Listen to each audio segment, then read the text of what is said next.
प्राणी मात्र किया भगवान ने, हमें जीवन किसने दिया? भगवान ने। इसलिए हम भगवान को धन निरंकार कहते हैं, किसी पुरुष को नहीं कहते। बाबा जी को प्रणाम करते हैं, अपना सतगुरु मानते हैं, अपना दीनदयाल मानते हैं, मगर प्रणाम इस निरंकार प्रभु को करते हैं और निरंकार को धन कहते हैं। साथ संगत थोड़ी बात को समझे। हर शरीर को 5 तत्व से बनाया, धरती, अग्नि, पानी, वायु और आकाश। सभी धर्मों ने कहा, सभी साइंस ने कहा, सभी फिलॉसफी ने कहा, जितने भी सात्संगत विद्वान लोग हैं वो कहते हैं कि ये 5 तत्व का भूतक शरीर है। सभी धर्मों में लिखा, गुरबाणी 5 तत्व को तन रचियो, जानियो चतर सुजान, जय तय उपजय नानका, लीन ताहे मेहमान। क्या कहा? 5 तत्व का शरीर है जहां से ये पैदा हुआ, और जिससे पैदा हुआ उसमें मिल जाएगा। अब दूसरी बात, श्री रामायण में कहा, क्षिति जल पावक गगन समीरा, 5 तत्व तन अदम शरीरा। धरती, अग्नि, पानी से बना हुआ ये 5 तत्व का शरीर है और अदम है। अदम का मतलब एक ठोकर मारने से भी टूट सकता है। देखिए, किसी को श्वास आया है और वापस ना आए तो राम नाम सत्य, किसी का एक्सीडेंट हो जाए तो राम नाम सत्य, साथ संगत वो हार्ट अटैक हो जाए तो राम नाम सत्य, दिमाग कुछ फेल हो जाए तो राम नाम सत्य, कोई ऊपर से गिर जाए तो राम नाम सत्य। बस अदम शरीरा, अदम है, एक क्षण में टूट सकता है। साथ संगत तीसरी बात, श्रीमद् भगवत गीता में कृष्ण भगवान कहते हैं 4थे अध्याय में कि हे अर्जुन, ये देही 5 पूजक है, इसमें धरती, अग्नि, पानी, वायु और आकाश लगे हैं, और छठा मैं हूं। 5 शरीर बना 5 का, और छठा मैं हूं। साथ संगत ये शरीर कितना बना? 5 तत्व का। दुनिया का कोई सियाना, कोई विद्वान, कोई समझदार आदमी थोड़ी मिट्टी भी ले सकता है, ले लो, थोड़ा पानी भी ले सकता है, पकड़ लो, थोड़ी अग्नि भी ले सकता है, लकड़ में अग्नि है, कोयले में अग्नि है, पकड़ सकता है, ले सकता है, थोड़ा हवा भी पकड़ सकते हैं, पकड़ी जा सकती है, बुलबुले में भर देते हैं लोग। साथ संग आवाज भी पकड़ी जाती है, कैसेट बन जाती है तो आवाज पकड़ी जाती है, आवाज भी पकड़ी जाती है। इन 5 को ले ले और 5 को मिला भी ले तो भी मेरे और तुम्हारे जैसा इंसान नहीं बना सकता। अगर बना सकता है तो वो परमात्मा बना सकता है, परमात्मा की शक्ति है। ठीक है, इसलिए हम परमात्मा को कहते हैं, हे निरंकार तू धन है। क्या कहते हैं? हे निरंकार तू धन है। तो साथ संगत सभी मिलकर कहेंगे, प्यार से बोलो प्यारे हो, खिलते खिलते बोलो प्यारे हो, निरंकार जी। सतगुरु बाबा हरदेव सिंह जी महाराज की। बात समझ में आ गई? अब आगे चल रहा हूं। साथ संगत, जन्म, जीवन और मृत्यु 3 स्टेप हैं जिंदगी के। जन्म, जीवन और मृत्यु। अब तीनों को देखें। जन्म हमारा हो चुका है, अब दोबारा तो जन्म नहीं ले सकते, बस एक बार ही हुआ। ये तो जन्म हमारा हो गया और जी हम रहे हैं। किसी की उम्र 2 साल है, किसी की 10 है, किसी की 20 है, किसी की 50 है, किसी की 60 है, किसी की 70 है, चलो इसके आगे भी होंगे। साथ संगत जी रहे हैं हम। बाकी क्या रह गया? मरना। अब कब मरेंगे पता नहीं, न जाने कब ये समा आए, सा आए या ना आए। बस यही बात है, इतनी सी बात है। जन्म, जीवन और मृत्यु। जन्म किसके हाथ में है? भगवान के। जीवन किसके हाथ में है? भगवान के। और मृत्यु किसके हाथ में है? भगवान के। बात क्लियर हो गई? चलो, साथ संगत, बचपन गुजर गया, जवानी आ गई, जवानी गुजर गई, बुढ़ापा आ गया, और बुढ़ापे के आगे क्या आएगा सब जानते हैं, इसमें कोई शक नहीं है। तो साथ संगत हमारे वहां कहते हैं, जब बचपन जाता है तो जवानी चली आती है, जब जवानी आती है तो लड़खड़ाते आती है, साथ संगत जब जाती है तो बुढ़ापा दे जाती है। ठीक है, जब बचपन जाता है तो जवानी आती है, जब जवानी आती है तो लड़खड़ाती आती है। साथ संगत देखना, कभी किसी जवान को मूछ को खड़ी करेगा, साथ संगत अपने चेहरे को बनाएगा, अपनी सुंदरता को बनाएगा, साथ संगत और कुछ नहीं ब्यूटी पार्लर में जाएगा, साथ संगत कुछ होता है ना, ये सब कुछ हो रहा है साथ संगत, क्योंकि जवानी है, मस्तानी है, साथ संगत बड़ा कुछ करती है। बचपन जाता है तो जवानी चली आती है, जब जवानी आती है तो बुढ़ापा चला आता है, बुढ़ापा आता ही आता है, जाता नहीं है, जब जाता है तो लेकर ही। बात ठीक हो गई? साथ संगत चलो इस सगर पर पहुंच जाए। जब शरीर छोड़ता है तो आत्मा बीच से निकल जाती है। सब जानते हैं ये, कोई बात मैं अलग नहीं कर रहा हूं, मैं किसी शास्त्र की बात नहीं करता, तुम्हारे जीवन की बात करता हूं, मैं अपने जीवन की बात करता हूं। आत्मा निकल जाती है और शरीर जमीन पर गिर जाता है, ठीक है ना। उसको नहलाते हैं, पंचायत को इकट्ठी करते हैं, चाची ताई मामी भाई भूत को सबको इकट्ठा करते हैं, नहलाते हैं उसको, सबको बिल्कुल नगन कर देते हैं। अगर मुंदरी पड़ी है तो उतार लो, कांटे पड़े हैं तो उतार लो, गड़ी बांधी है तो उतार लो, कड़ा पाया है तो उतार लो, अगर यहाँ कुछ बांधा है तब भी उतार लो, कोई चाबी रखा है तो तब भी उतार लो, पेटी संभाल लो। राजन ये सब होता है। इकट्ठे इसलिए करते हैं कि बाद लोग को कहेंगे अरे बड़ी बहू ले गई है, कुड़ी लेकर भाग गई है। राजन इसलिए सबको इकट्ठा कर देते हैं। राजन इकट्ठा करते हैं तो उसको नहलाते धुलाते हैं। तो फिर क्या करते हैं सब जानते हैं। सत्संग वहां हो गया ना, बस ये हो जाता है। एक जला दो या दफना दो, कुछ भी कर दो, अगर जला दो तब भी खत्म हो गया, अगर दफना दो तब भी दफा हो गया, जान छोड़ गया। ठीक। एक बात, अब आत्मा बीच में से निकली, ये कहां गई? इसके लिए दो मार्ग हैं, दो मार्ग। पहला कर्म का मार्ग। हम जितने भी संसार में हैं अपनी मर्जी से औरत नहीं बने, अपनी मर्जी से पुरुष नहीं बने, अपनी मर्जी से सुंदर नहीं बने, अपनी मर्जी से करूप नहीं बने, अपनी मर्जी से पहलवान नहीं बने, अपनी मर्जी से मार्चू से नहीं बने। ये सब कुछ पिछले कर्मों का फल है। मानते हो ना? पिछले कर्मों का फल है। और जीवन में दो कार्य होते हैं, कभी दुख आता है, कभी सुख आता है। जब दुख और सुख आते हैं तो हम कहते हैं पिछले कर्मों का फल है, भोगना पड़ेगा। भोगना पड़ेगा ना, भोग ही रहे सब। सत्संग कही आते हैं महाराज मैं बहुत दुखी हूं, मैं तो ये परेशान हूं, मैंने ये किया है, मैंने वो किया है। सत्संग बड़ी परेशानी होती है, बहुत कुछ होती है। सत्संग कुछ हमारी गलती होती है तो कुछ हमारे कर्मों का फल होता है। दोनों बातें होती है। हमारे कर्मों का फल लेकर हम दुनिया में आए। जन्म कर्मों के फल से हुआ। माँ मर्जी से नहीं मिली, पिता मर्जी से नहीं मिला, बहन भाई मर्जी से नहीं मिले, सत्संग संतान मर्जी से नहीं मिली। कैसा है? पिछले कर्मों का फल। अब फल को समझे आप। अपना बेटा 5 लाख रुपए ले जाए, सत्संग अपना बेटा 5 लाख ले जाए एक तरफ, दूसरी तरफ किसी साथ वाले गवांडी का, सो साथ रह रहा है ना, उसका बेटा 100 रुपया ले ले फीस भरने के लिए, ठीक है? तो हम उस गवांडी के बच्चे से या उस गवांडी के परिवार से, उसके पिता से या उसकी माता से वो 100 रुपया 20 बार मांगते हैं। मेरे पैसे वापस करो जी, तुम्हारा बेटा 100 रुपया ले गया था फीस भरने के लिए, वापस करो। साथियों 20 बार मांगते हैं और अपना बेटा 5 लाख रुपए नष्ट कर देता है। कभी मांगा? किसी ने नहीं मांगा। क्यों? ये कर्मों का फल है और कुछ नहीं है, कर्मों का फल है। मेरे पास संगरूर में था, पंजाब में, एक बेटा आ गया।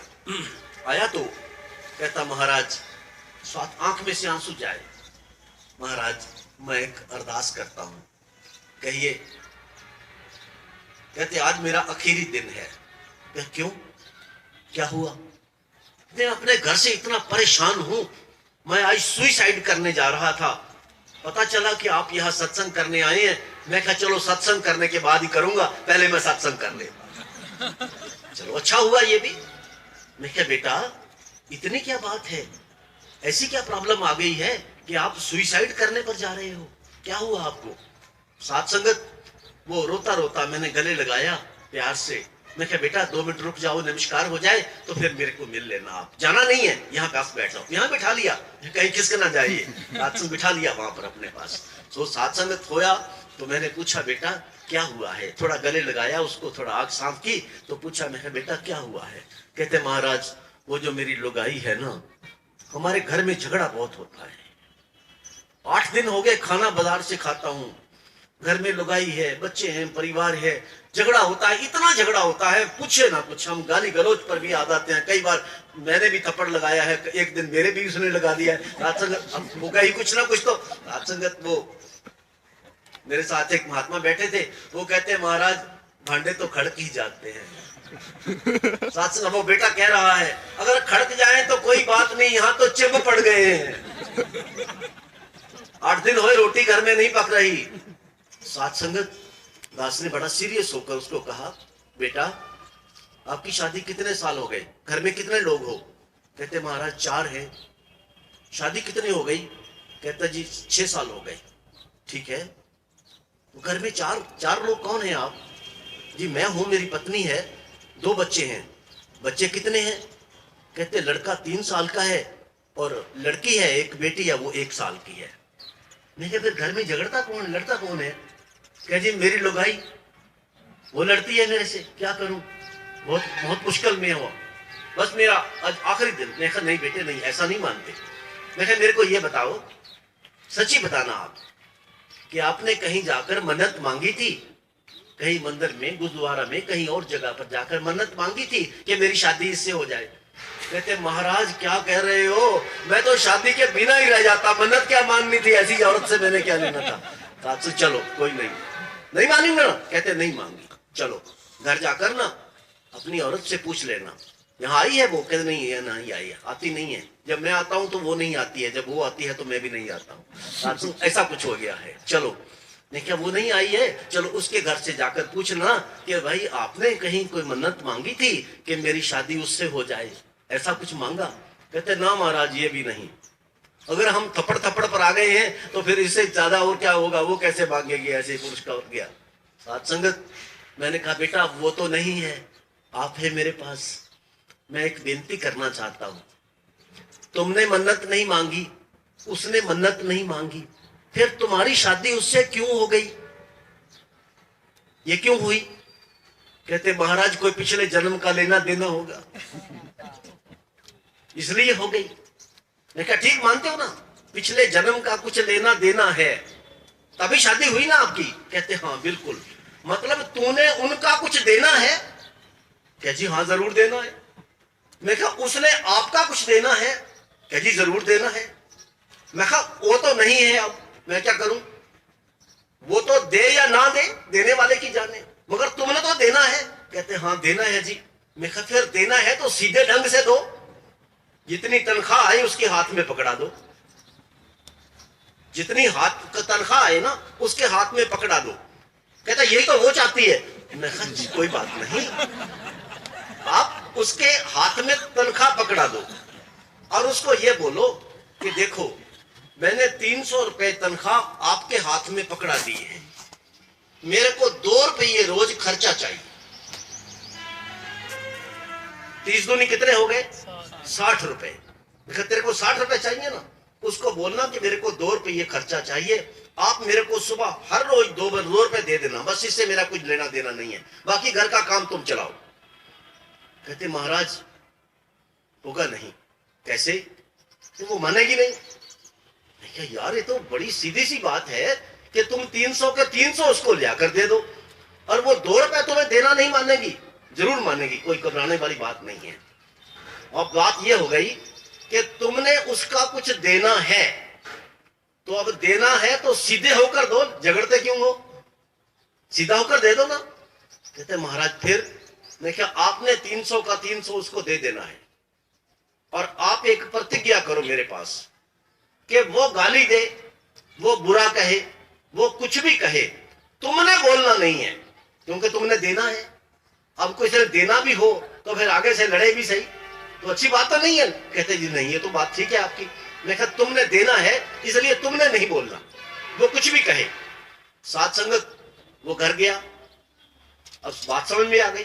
मैंने सिमरन कराया, बाबा जी से अरदास की है, सच्चे पातशाह ही दीनानाथ गरीब नवाज इस परिवार में सुख दे देना। आज से जो मैं इनको समझाया है इसकी मति में आ जाए और ये आज से बाद लड़े नहीं।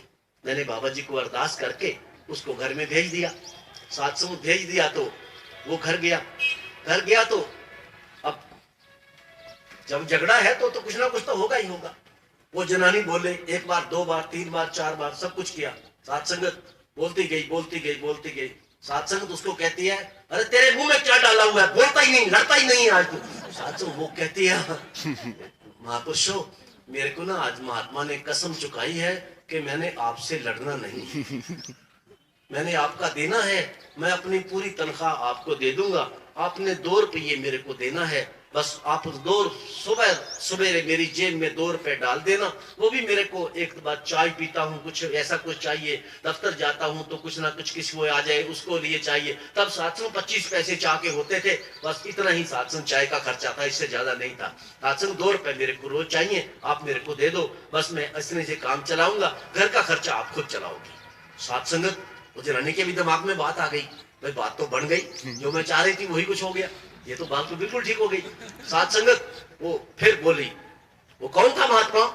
सत्संगत उन्होंने कहा जी वो प्रभदयाल सिंह जी सरहंद वाले आए थे। अच्छा, वो मामा जी के दोस्त हैं, मेरे बहुत प्यारे दोस्त हैं, वो तो बहुत अच्छा बोलते हैं, तुमने बताया क्यों नहीं? मैंने भी संगत पर जाना था। कहते मैं क्या बताता, तेरे पास रूप ही बिगड़ा हुआ था, अब मैं क्या बताता तेरे को। सत्संगत चलो मालक की खेड़ हुई। अब सत्संग बोला, थोड़ा बोला, वो चुप कर गया। तो आखिर वो कहते पतिदेव मेरे से भी गलती हुई है, मैं भी बुरा बोलती रही हूं, अगर तुम नहीं लड़ना चाहते तो आज से मैं भी लड़ना नहीं चाहता। काम खत्म हो गया। सत्संग 3 महीने के बाद दोबारा जाने का मौका मिला। अब दोनों आए थे, बच्चे भी साथ थे, दोनों आए। सत्संगत माथा टेका, मेरे को देखकर मुस्कुरा रहे थे। देखा भैया क्या हाल है? क्या जी साथी अब तो सत्संग वो भी आ गई। मैंने दोनों के सिर पर हाथ रखा, बेटा क्या हाल है? क्या जी बस उस दिन के बाद लड़ाई नहीं हुई, हमारे घर में प्यार आ गया है, ये घर स्वर्ग बन गया है, नर्क बन गया था आज स्वर्ग बन गया है। अरे जिसका देना है प्यार से दो, जिसका लेना है तब भी प्यार से लो। सत्संग जिंदगी प्यार का आधार है, जिनके घर में प्यार है वहां सत्संग खुशियों का अंबार है, जिनके घर प्यार नहीं है उनका जीना भी दुश्वार है। सत्संग जीवन को प्यार से बना लो। किसके ढंग से रह रहे हो? आत्मा अगर तुम्हारे अंदर है तो जीवित हो, अगर आत्मा निकल गई तो बस फिर तो कई बार वैसा कहते हैं, अरे मेरे को किसके सहारे छोड़ गया रे तू। अब सत्संग किसके सहारे छोड़ के जाएगा? वो चला गया। जिंदगी का सत्संग तमाशा इतना ही है, ये श्वास चलता है। शास्त्र कहता है कि यहां से निकलकर 10 इंच 10 उंगल, ये उंगली है ना, ये 10 उंगल, 1 4 और 4 8 और 2 10 उंगल श्वास बाहर आता है, फिर उसके बाद अंदर जाता है, फिर बाहर आता है, फिर अंदर जाता है। ये श्वास की प्रक्रिया चलती है। और किसी का बाहर जाए अंदर ना जाए, बस अब अंदर जाए तो बाहर ना आए तब भी, बस इतनी सी बात है। सत्संग अगर ये जीवन में समझ में आ जाए कि हम श्वास के सहारे जी रहे हैं और ये श्वास भी परमात्मा की कृपा से आ रहे हैं, किसी इंसान की कृपा से नहीं आ रहे हैं। एक श्वास भी जीते जीते जागते जागते हम श्वास लेते हैं। अरे 12 घंटे सोते हो, श्वास कौन दे रहा है? भगवान दे रहा है। अगर इंसान समझ ले, इस बात को समझ ले। सत्संग जहां से दास ने छोड़ी थी, आ जाओ वहां पर। शरीर से आत्मा निकल जाएगी, शरीर जमीन पर गिर जाएगा, उसको जला देंगे, दफना देंगे, काम कर देंगे। आत्मा का क्या हुआ? कर्म का फल लेकर आत्मा संसार में आई है और जो कर्म कर रही है उसका हिसाब देने के लिए अगला जन्म धारण करना पड़ेगा। दुनिया की कोई शक्ति रोक नहीं सकती है। जैसे कर्म करते हो वैसा फल लेना पड़ेगा। ये कर्मों का खेत है।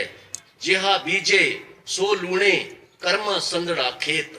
ये कर्मों का खेत है, जो तुम कर रहे हो वो तुम्हें भरना पड़ेगा। सत्संग ज्यादा मीठा खाओ शुगर हो जाएगी, गोलियां खाते रहो।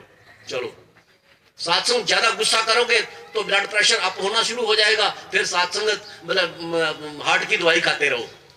जो करोगे सो भरोगे। इसलिए जो कर्म कर रहे हो उस कर्मों का फल देने के लिए अगला जन्म धारण करना पड़ेगा। पुनरत जन्म पुनरत मरणम, बार बार जन्म बार बार मृत्यु, कोई रोक नहीं सकेगा। ये जितने जन्म हुए हैं हो रहे हैं कोई रोक नहीं सकता। जीव पैदा होते हैं मर जाते हैं, पैदा होते हैं मर जाते हैं, इंसान जीता है मर जाता है, पैदा होता है मर जाता है, कोई रोक सका है आज तक? अरे कोई नहीं रोक सका। किसके हुक्म से चल रहा है? परमात्मा के हुक्म से। कर्म का फल लेकर आए हो, कर्म का फल देने के लिए अगला जन्म धारण करना पड़ेगा। अगर कर्म के फल से छूटना है तो परमात्मा से जुड़ जाओ। अब कर्म के फल की बात कर रहा हूं। एक दुकान पर एक नौकर रखा हुआ है, नौकर है दुकान पर। साथ संगत सेठ जी कहते हैं जो आया है ना उसको 500 रुपए दे दो। उसने उठाया 500 रुपए दे दिया। अब साथ संग दूसरा आ गया, इससे 1000 रुपया दे रहा है तेरे को, 1000 रुपया लेकर गले में रख दो। रख दिया। फिर कोई आया, इसको 200 रुपए दे दो, दे दिए। ये आया, इसको 500 रुपए दे दो, दे दिए। लिया कितना? 1000। दिया कितना? 1200। उसका फल कौन भोगेगा? नौकर नहीं। किसके हुक्म से दिया? मालिक के। मालिक के हुक्म से दिया और मालिक के हुक्म से लिया, तो फल कौन भोगेगा? कोई नहीं, मालिक जाने। ठीक है।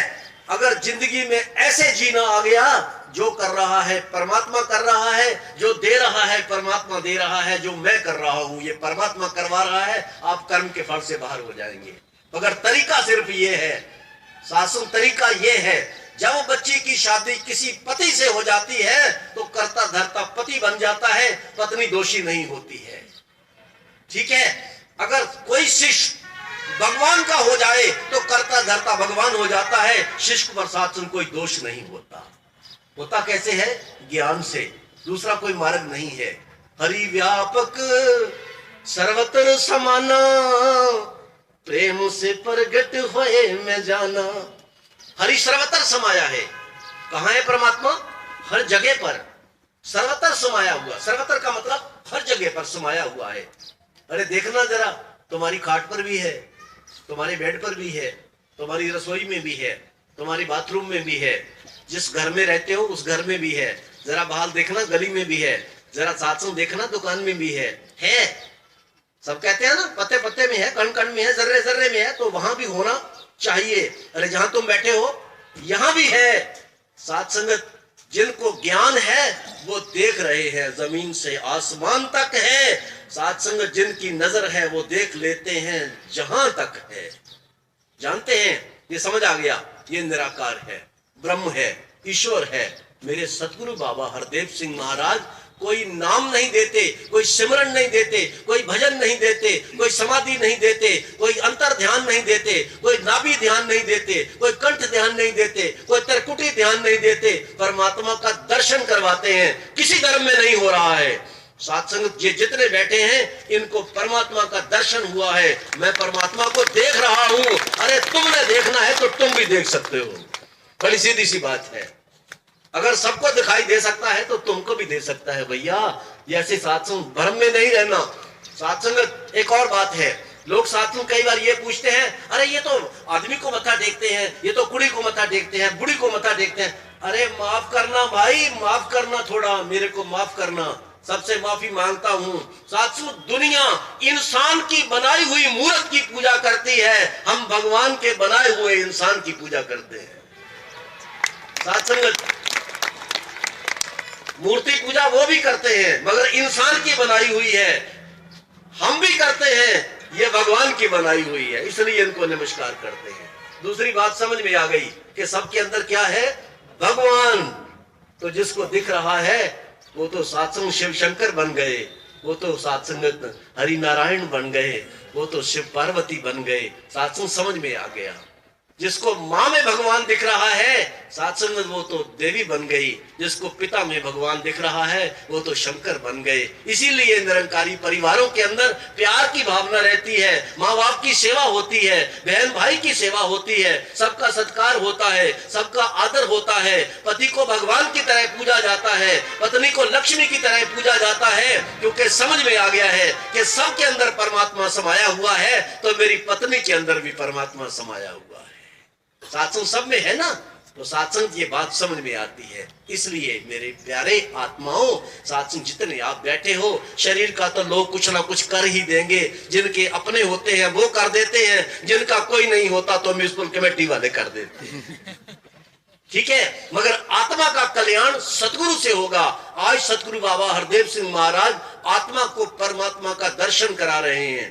दर्शन साथ संगत, मैं घर की बात सुनाता हूं। बेटी की शादी करनी थी, साथ में मैंने पूछा, बेटी वो ना लड़का है वो सरकारी जॉब में है, तो लड़का ऐसा कद है, ऐसा उसका शरीर है, ऐसा वो लड़का सुंदर है, ऐसा ये है, आप बताओ वो कहाँ कर दें। साथ संगत बेटी मेरे को कहती है, कहते मैं क्या देखूं, मेरे को दिखाओ तो सही, साथ संग दिखाओ तो सही। अब कोई लड़की देखने के बिना शादी करने को तैयार नहीं है, कोई लड़का देखने के बिना शादी करने को तैयार नहीं है। अरे भगवान के पुजारी कैसे हैं, एक बार भी देखने की इच्छा नहीं प्रकट करते, मेरे को दिख जाना चाहिए। क्या हो गया है? देखो तुम जो हो जानो। अभी सात्संग बहन कह रही थी, सात्संग जहां की पूजा करते हो, यो करते हो, वो करते हो। अरे नहीं, हम कुछ नहीं कहते, सात्संग जो आप करते हो तुमको मुबारक है। हम कहते हैं भगवान की पूजा करो, भगवान के बनाए हुए इंसान की पूजा करो। हम दो बातें कहते हैं। किसने बनाया तुमको? भगवान ने। और सबको किसने बनाया? भगवान ने। सबके अंदर क्या है? भगवान की ज्योति। इसलिए सात्संग भगवान की पूजा करो और भगवान के बनाए हुए संतों का सम्मान करो, इनकी सेवा करो। सात्संगत धर्म में कहा, वेद में कहा है, सात्संगत सर्व प्राणी मात्र के अंदर भगवान को देखो। सर्व संतय नरामया, सभी संतों को नमस्कार करो।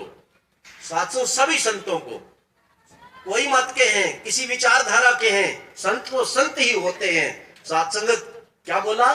आत्मा शरीर से निकले, अगर परमात्मा में चले जाए तो मोक्ष धारण करती है, अगर परमात्मा में ना चला जाए तो फिर बिखर जाती है। सीधा सा ढंग से समझाऊं, एक पानी का गिलास लो, ऐसे ऊपर से नीचे फेंक दो, नीचे गिर गया, सात्संग क्या होगा आप सब जानते हैं। तो जब गिरेगा ना, थोड़ा इधर को, थोड़ा इधर को, थोड़ा इधर को, थोड़ा इधर को, थोड़ा नाली में चला जाएगा ना, सब समझ गए। वो पानी का गिलास क्या हुआ? बिखर गया, ठीक है।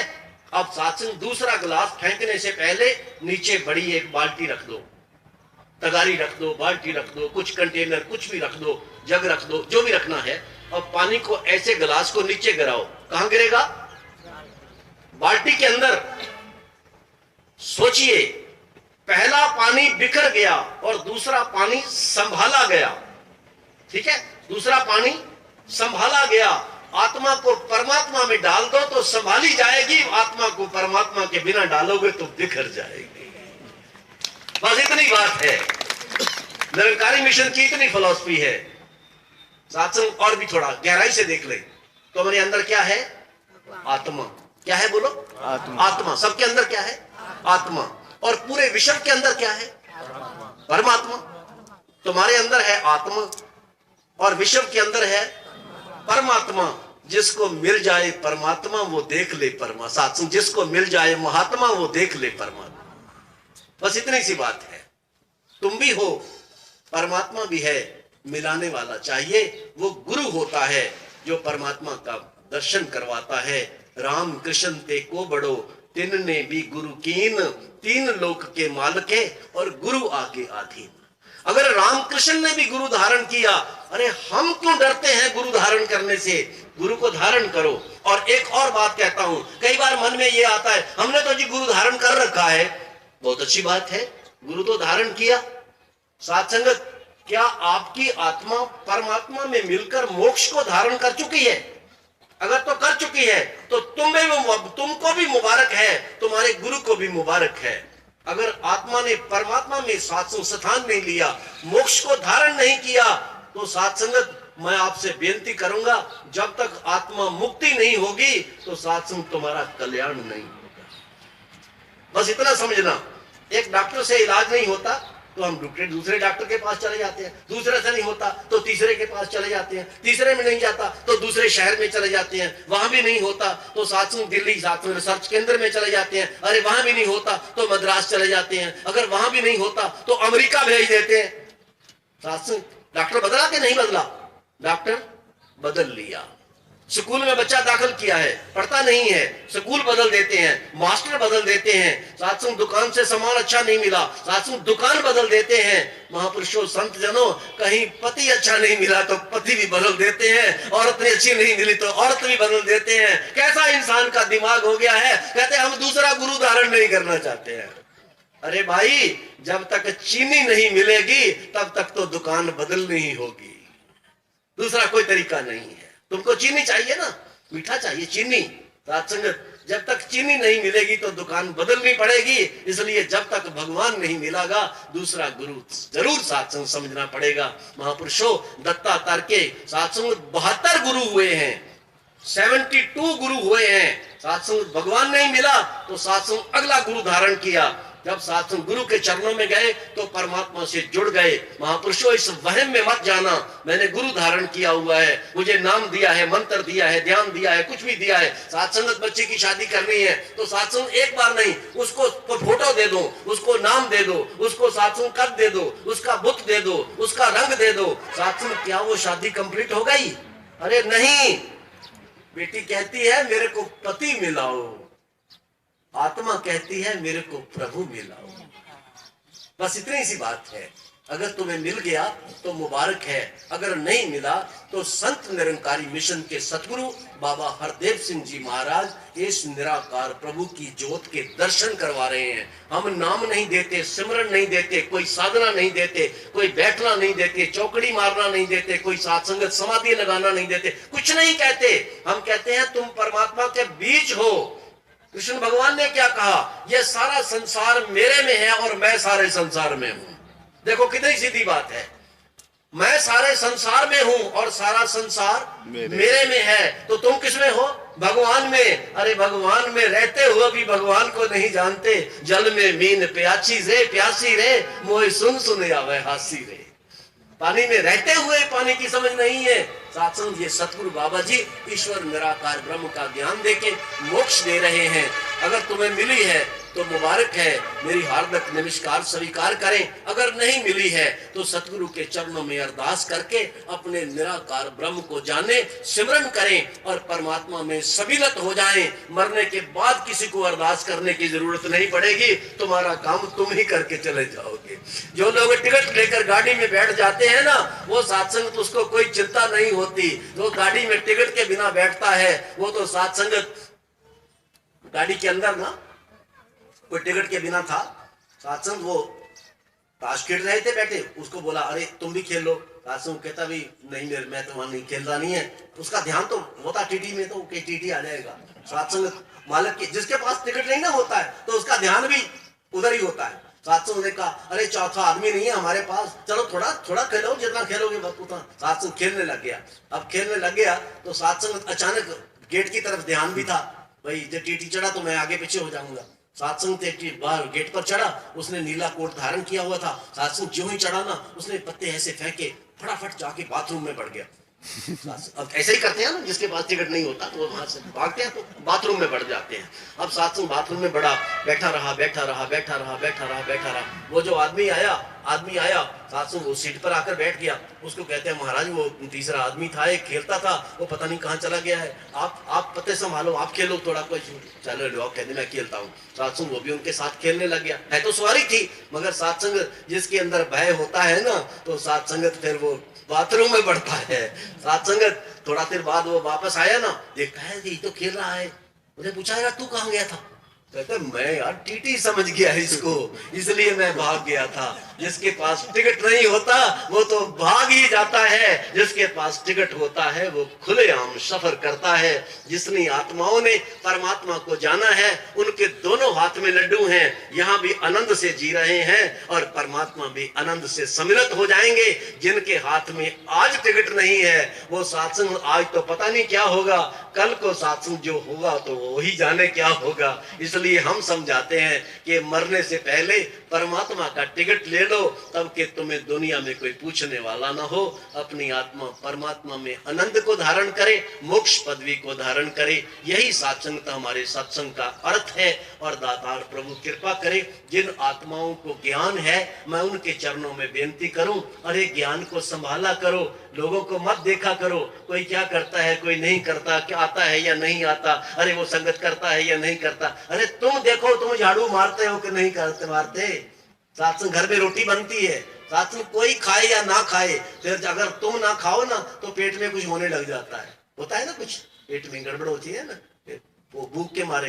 कहता है जी पेट में भूख के मारे वो चूहे भाग रहे हैं। अरे चूहे कहाँ बढ़ गए वहां, सत्संग तो ऐसे भूख के कारण अंदर सत्संग भाग रही होती हैं। तो कृपा करो संत जनों, दास जो अर्ज करने जा रहा है वो सिर्फ ये है, अगर तुमने खाना खाया तो तुम तृप्त हो गए, जिसने खाना खाया वो तृप्त हो गया, जिसने प्रभु को जाना वो भी तृप्त हो गया। अगर ना जाने तो सत्संग दुख में रहेगा, दुख में भी सत्संग जीवन चला जाएगा। जो यहाँ दुखी है वो वहां भी दुखी है, जो यहाँ सुखी है वो वहां भी सुखी है। प्यार से बोलिए।